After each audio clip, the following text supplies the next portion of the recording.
because you want good photos.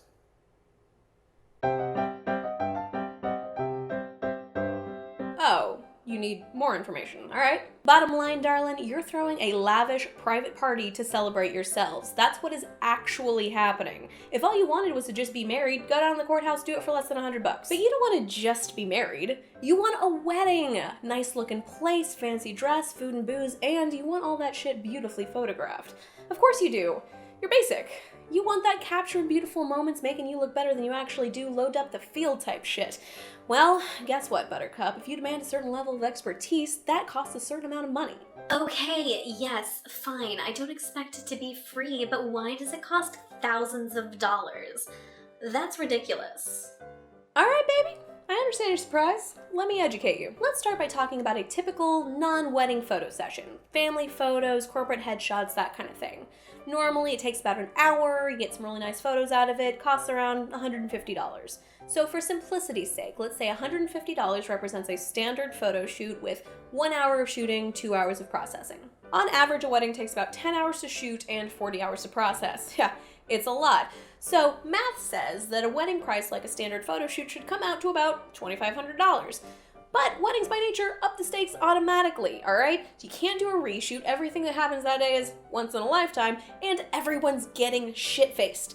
On top of that, I know you don't want standard photos. You're looking your best and you want the photos to reflect that. You want good photos. That means you want to hire an actual professional photographer. Listen, yes, everyone these days is a photographer. Oh, you took a photo of a rusty lawn chair and threw a Valencia filter on there and now you're Helen Levitt? Yeah, you wish, tuna fish. Photography is science and art and timing and seeing the fucking future all at the same time. A good photographer has milliseconds to notice a moment that is about to happen, make sure that their camera has the right settings that will produce the image that they want, then position themselves so that they'll be able to get the photo. Milliseconds! You know what expertise of that level and near psychic abilities equates to? Years of practice and study! Skills like these are not developed overnight. Shit's difficult. Even folks who've been hobbyists for years don't have the quickness of most professionals. So no, your nephew with the nice camera is not a photographer. And I'll tell you right now, it's probably just an okay camera because good equipment is fucking expensive. If you've bought the equipment to make spectacular photographs, you've invested in being a full-time photographer. And investments like that mean you're running a business, and businesses don't give away its services for free. The amount that the photographer is charging was not pulled out of their ass. It was weighed against the cost of their schooling, equipment, studio, travel time, their level of skill, and the work they'll be doing for you.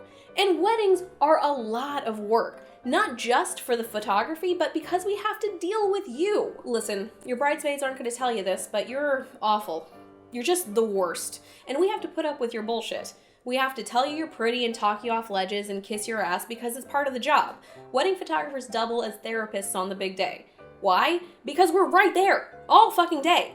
You're anxious and stressed and ready to spill your guts to the first person you see, which will be us. And at that point, we have to tell you that this is the most original wedding we've been to, and your love is real and pure, and that you shit rainbows, or whatever else you want to hear. So here's the real question. Are you okay with having potentially shitty wedding photos that you can't ever do over or replace? If you're fine with that, then you can find someone for less than $1,000. Hire a student or your nephew. But anything better is going to be at least $2,500. And the more expensive, the better the photos are likely to be. Honest, photographers charge for skill, not because they're trying to take you for a ride. Hey look, it's an end screen. There's my second channel, there's some other videos I've done. Social media bullshit is in the downstairs. If you feel like seeing this mug every day, sign up for my Snapchat. I update it pretty regularly. Something else to consider about wedding photographs are that they are one of the only things that will actually last from your wedding day. Never wearing that dress again, food and booze and venue are gone. So maybe think about that next time you're complaining about the cost of photography, but not about the cost of the wedding dress. Another thing is, I know I might have come off as a little mean in this video. I apologize, I get kind of passionate about photography. If you want to leave me a comment telling me that I'm a bitch, feel free. Or a comment with a video suggestion or something else. I welcome those too. Okay, bye!